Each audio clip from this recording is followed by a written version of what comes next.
아파트 값이 폭락한다. 그 수준이 외환위기 때와 같다. 이제는요, 폭락의 깊이가 굉장히 깊어졌죠. 지금까지는 금융위기하고 좀 비슷하다 이렇게 나왔었잖아요. 그런데 집값 폭락의 깊이가 이제는 외환위기 때하고 같다. 이런 이야기가 나오기 시작했습니다. 그만큼 말입니다. 집값이 떨어지는 그 낙폭이 크다는 뜻이에요. 여러분 이거 한번 보세요. 11월 전국 아파트 매매 가격 하락률입니다. 민간 통계입니다. KB국민은행의 통계예요. 1.42%입니다. 1.42%. 1.42%면요. 1998년 6월에 1.46% 떨어진 적이 있거든요. 1998년 6월이요. 1.46%요. 그때 집값하고 지금 같다는 거예요. 이제 비교 대상이 글로벌 금융위기를 넘어서서 결국은 외환위기로까지 갔잖아요. 물론 1998년 10월에는요. 1.71%가 떨어진 적도 있습니다. 1.71%. 그렇지만 이게 앞으로 어떻게 될지는 솔직히 아무도 모릅니다. 아무도 모릅니다. 그만큼 말입니다. 지금 집값이 굉장히 많이 떨어진다는 이야기예요. 이게 10월만 하더라도 0점대였거든요. 0.74%가 떨어졌는데 11월에는 1.42%, 0.74%의 2배입니다. 2배. 굉장히 빠른 속도로 지금 떨어지는 겁니다. 글로벌 금융위기 때 떨어졌던 집값보다는 굉장히 빠른 속도로 떨어진다. 그러니 시장의 불안감은 굉장히 클 겁니다. 집을 가지고 있는 사람, 특히 말입니다. 영끌에서 집을 산 사람들 많을 거 아니에요. 그분들 입장에서는요. 집값이 떨어지면 이게 충격이 어마어마해집니다. 근데 그 충격이 고스란히 아마 지금 폐부를 찌르고 있을 겁니다. 그러니 얼마나 불안할까요? 문제는 안 떨어질 겁니다. 보세요. 지금 집값의 어떤 향방을 보면 2021년 11월부터 떨어지기 시작했던 집값은요. 쭉쭉쭉쭉 떨어져서 2022년 11월에 그야말로 낭떠러지처럼 떨어졌어요. 이런 거를 두고 폭락이라고 이야기하거든요. 폭락. 2017년 11월만 하더라도 0.13% 상승을 했단 말입니다. 그러다가 2019년 11월부터 오르기 시작을 했죠. 2020년, 2021년 2해 동안 장난 아니게 집값이 올랐습니다. 진짜 장난 아니게.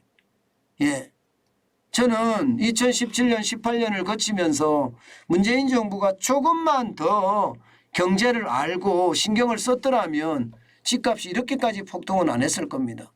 근데 지금은요. 걷잡을 수 없는 상태로 발전했다. 이렇게까지 이야기할 수가 있는 겁니다.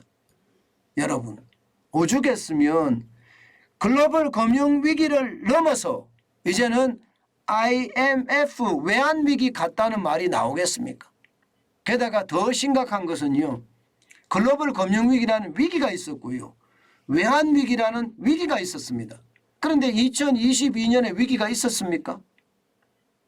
위기라고 우리가 느끼고 계십니까? 아니잖아요. 진짜 많은 사람들이 위기라고 느끼지 못하는데 집값은 글로벌 금융위기보다 떨어지는 폭이 더 커졌고요. 외환위기만큼 지금 가고 있다는 이야기잖아요. 이것은 어찌 보면 말입니다. 사실 내재적 위기가 왔다는 뜻이에요. 정환진 TV를 보시는 분들은 지금이 위기라는 거 아마 많은 분들이 알고 계실 겁니다. 실제 실물경제가 붕괴가 돼서 소상공인, 자영업자, 소기업, 중기업들이 줄줄이 쓰러지고 있다는 사실.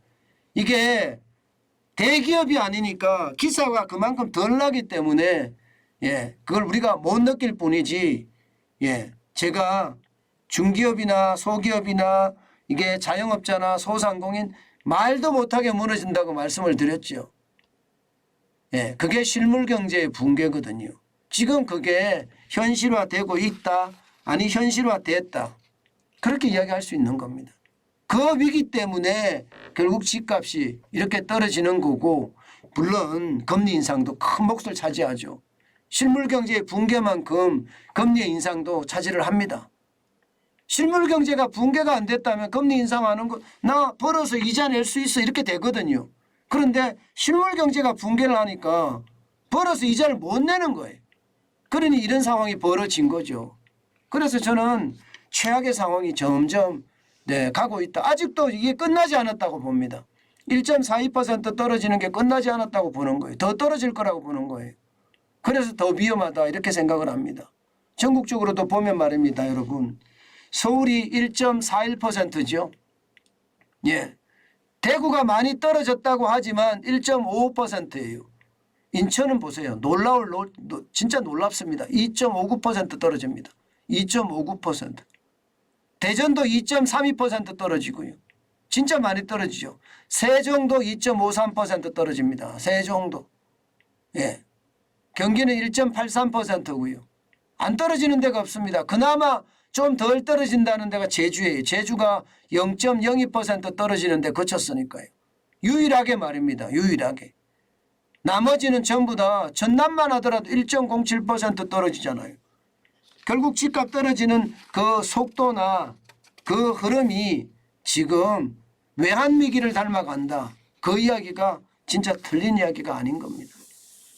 그만큼 말입니다. 여러분. 집값은 심각하다. 그래서 정부가 저는 발빠른 대책이 필요하다고 봅니다.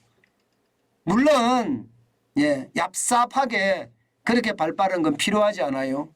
굵게. 부동산 시장의 정책이라는 게 굵게 가야 됩니다. 예, 굵게. 그러면 지금 당장 필요한 게 저는 규제 해제가 좀 빨리 일어나야 된다고 생각합니다. 지금 부동산 시장이 이렇게 돼서 진짜 폭락의 어떤 모양새로 가잖아요. 그러면 경제 전반에 미치는 영향이 굉장히 클 거예요. 예. 물론 돈을 모은 정환진 TV의 구독자분들은 부자가 될 수 있는 기회가 될 수도 있겠죠. 부자가 될 수 있는 기회가.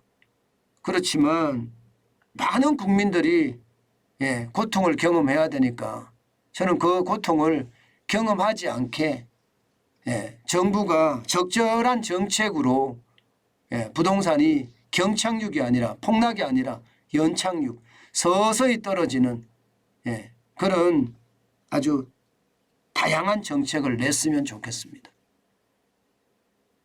그만큼 말입니다. 우리 부동산은요. 지금 불안 그 자체다. 이렇게 이야기할 수 있습니다.